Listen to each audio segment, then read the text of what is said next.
ሀራምቤ ሬዲዮ 98.7 የዕለት ሰኞ ነሐሴ 11 ቀን 2018 ዓ.ም የሰዓቱን ዜናዎቻችንን ይዘን ቀርበናል። ከዜናዎቹ ጋር አይንሸት ሙሉጌታ ነኝ። ዋና ዋናዎቹን በማስቀደም ጀምራለሁ። አብራችሁን ቆዩ። በአቡዳቢ የሚገኘው የኢትዮጵያ ኤምባሲ ማስጠንቀቂያ ስለማውጣቱ፣ የትግራይ ትምህርት ቢሮ አዲስ ስርዓተ ትምህርትን ይፋ ስለማድረጉ፣ የአማራ ክልል ጠቅላይ ፍርድ ቤት የጠበቆችን የቫት ምዝገባ ስለማገዱ፣ የአፍሪቃ ሀገራት ስደትን የሚያመጡ ችግሮችን በጋራ ሊፈቱ ይገባል ስለመባሉ፣ ከዓለም አቀፍ ኢራን ከአሜሪካ ጋር ድርድር ለመጀመር ውሳኔ እንዳሳለፈች ስለማስታወቋ። አድማጮች ዜናዎቹን በዝርዝር አስደምጣችኋለሁ። በድጋሚ አብራችሁን ቆዩ።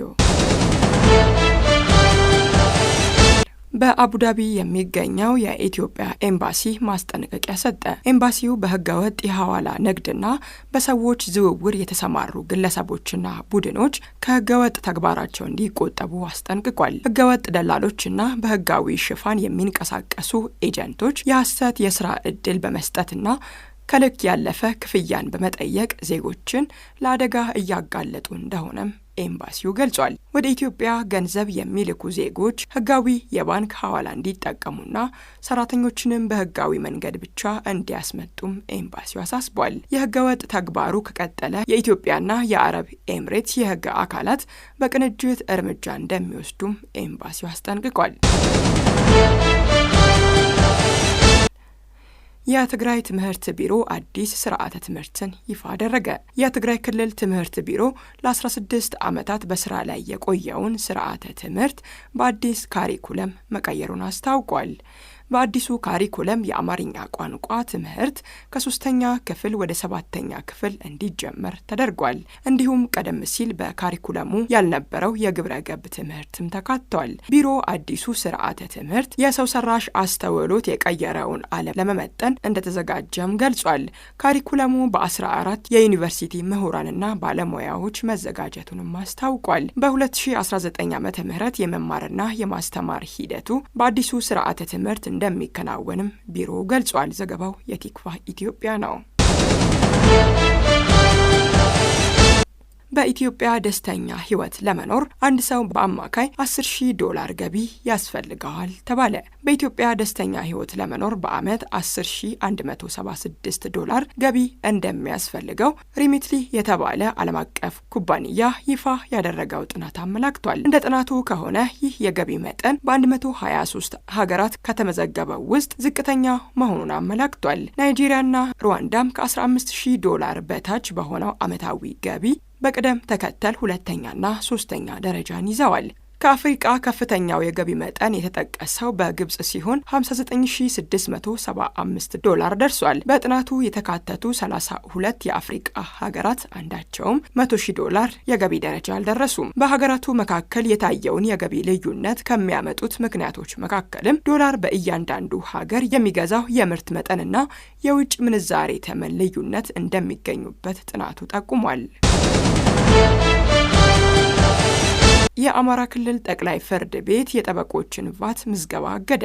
የአማራ ክልል ጠቅላይ ፍርድ ቤት ጠበቆች ለተጨማሪ እሴት ታክስ እንዲመዘገቡ የሚያዘውን መመሪያ በጊዜያዊነት አግዷል። ፍርድ ቤቱ የእግድ ትዕዛዙን የሰጠው የህግ ባለሙያዎች ባቀረቡት አቤቱታ መሰረት ሲሆን ጉዳዩ የመጨረሻ ውሳኔ እስኪያገኝ ድረስ መመሪያው በጠበቆች ላይ እንዳይተገበር አዟል። የክልሉ ገቢዎች ቢሮ በበኩሉ የቫት ምዝገባው መታገዱ ጠበቆችን ከሌሎች የግብር ግዴታዎች ነፃ እንደሚያደርጋቸው አስታውቋል። ጠበቆች የንግድ ስራ ግብራቸውን በህጉ መሰረት የመክፈልና የገቢ ማሳወቂያ የማቅረብ ግዴታቸው እንደቀጠለ ይገኛል ሲል ቢሮው ገልጿል። በሌላ በኩል የፌዴራል ጠበቆች ማህበር የጠበቆችን የግብር አከፋፈል ስርዓትን በተመለከተ ከመንግስት አካላት ጋር ውይይት እያደረገ መሆኑን ገልጿል። ኮንጎ ሪፐብሊክ 66ኛውን የነጻነት በዓሏን አከበረች። ዴሞክራቲክ ሪፐብሊክ ኮንጎ ከፈረንሳይ የቀኝ ግዛት አገዛዝ ነጻ የወጣችበትን 66ኛ ዓመትን አክብራለች። ሀገሪቱ በፈረንጆቹ ነሐሴ 15 ቀን 1960 ነጻነቷን አግኝታለች። ከነጻነቷ በፊት በነበረው የፈረንሳይ ቀኝ ግዛት ዘመን ከባድ ብዝበዛና የግዳጅ ስራ እንደነበር ይገለጻል። በተለይም የኮንጎ ኦሺያን የባቡር መስመር ግንባታ በርካታ የኮንጎ ሰራተኞች ለሞት የተዳረጉበት አሳዛኝ ክስተት እንደነበርም ይጠቀሳል። በወቅቱ የነጻነት ንቅናቄዎች መጠናከርና የዓለም አቀፍ ጫና መጨመር የኮንጎን ከቀኝ ግዛት የመውጣት ሂደት እንዳፋጠነውም ይታወቃል። በነጻነት በዓል አከባበሩ ላይ ንግግር ያደረጉት ፕሬዚዳንት ዴኒስ ሳሱ ንጉዌሱ ኮንጎ በኢኮኖሚ በዲጂታል ቴክኖሎጂና በፋይናንስ ዘርፎች ወደ ተጨማሪ ስኬቶች መጓዟን መቀጠል እንዳለባት አሳስበዋል።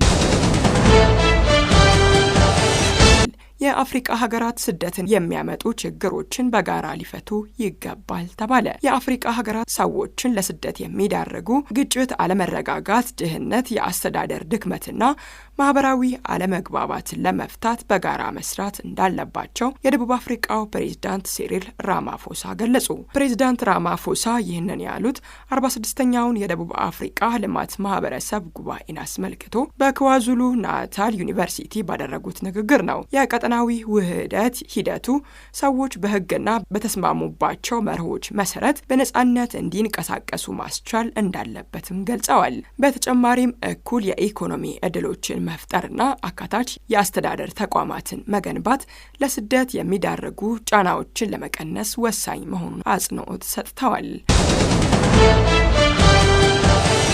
ኢራን ከአሜሪካ ጋር ድርድር ለመጀመር ውሳኔ አለማሳለፏን አስታወቀች። የኢራን የውጭ ጉዳይ ሚኒስትር አባስ አራክቺ ኢራን ከአሜሪካ ጋር ቀጥተኛ ያልሆነ ድርድር ለመጀመር እስካሁን ውሳኔ እንዳላሳለፈች ገልጸዋል። አራክቺ እንደተናገሩት በኳታርና በፓኪስታን አደራዳሪነት የሚደረገው የመልእክት ልውውጥ ኢራን ወደ ድርድር ተመልሳለች ማለት አይደለም ብለዋል። ሚኒስትሩ ከአሜሪካ ጋር ውይይት ለመቀጠል ምንም ውሳኔ እንዳልተወሰነም አስታውቀዋል።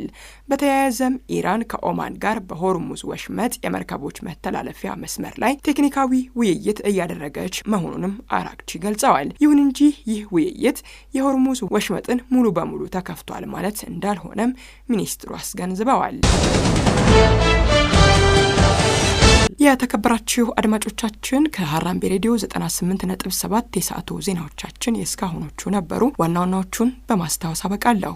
በአቡዳቢ የሚገኘው የኢትዮጵያ ኤምባሲ ማስጠንቀቂያ ስለማውጣቱ፣ የትግራይ ትምህርት ቢሮ አዲስ ስርዓተ ትምህርትን ይፋ ስለማድረጉ፣ የአማራ ክልል ጠቅላይ ፍርድ ቤት የጠበቆችን የቫት ምዝገባ ስለማገዱ፣ ከሀገር ቤት የአፍሪቃ ሀገራት ስደትን የሚያመጡ ችግሮችን በጋራ ሊፈቱ ይገባል ስለመባሉ፣ ከአፍሪቃ ኢራን ከአሜሪካ ጋር ድርድር ለመጀመር ውሳኔ እንዳሳለፈች ስለማስታወቋ፣ ከዓለም አቀፍ ለሰዓቱ ያጠናቀርናቸው ዜናዎቻችን የእስካሁኖቹ ነበሩ።